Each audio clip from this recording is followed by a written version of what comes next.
Jean-Michel Guénassia aussi a fait un magnifique roman qui s'appelle La valse des arbres et du ciel chez Albin Michel.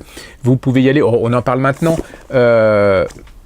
Auvers-sur-Oise, Van Gogh arrive, il arrive de Arles, où il s'est très très mal entendu avec Gauguin, ça s'est très très très mal passé. Lui, il avait beaucoup d'amitié pour Gauguin, Gauguin avait beaucoup de mépris, Gauguin est parti, et puis on retrouve un Van Gogh qui est soi-disant très malade, qui est soi-disant très dépressif. Donc son frère lui conseille d'aller voir à Auvers un monsieur, un médecin, le médecin Gachet, le docteur Gachet.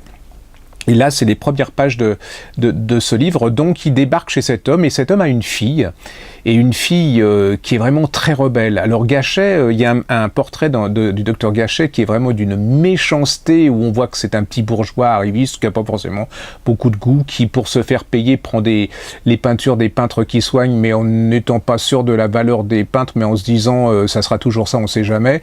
C'est un bourgeois pas possible qui essaye de marier sa fille à un pharmacien richissime. C'est vraiment très sympathique, hein, le monsieur. C'est-à-dire que j'avais pas cette image-là avant de lire ce livre, et il s'avère que c'est peut-être la plus vraie.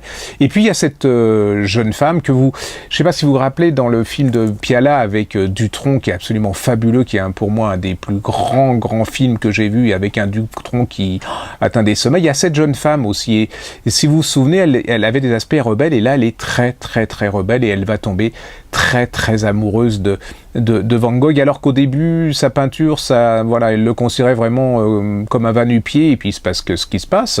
Van Gogh va tomber amoureux aussi de cette jeune femme, et puis il se rend compte que c'est pas possible. Mais je vous en dis pas plus.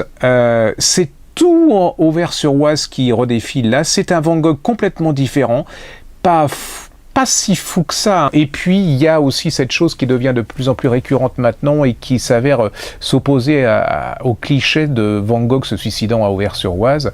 Il y a de plus en plus, et un livre en particulier américain qui dit que Van Gogh ne s'est pas suicidé, mais qui s'est passé autre chose. Et là, vous avez une des versions de cette autre chose. Allez-y. C'est lui qui avait écrit ce livre absolument extraordinaire, le Club des incorrigibles optimistes, qui était une merveille. Tout le monde avait adoré. C'était vraiment, on avait découvert une époque, on avait découvert des personnages hors normes.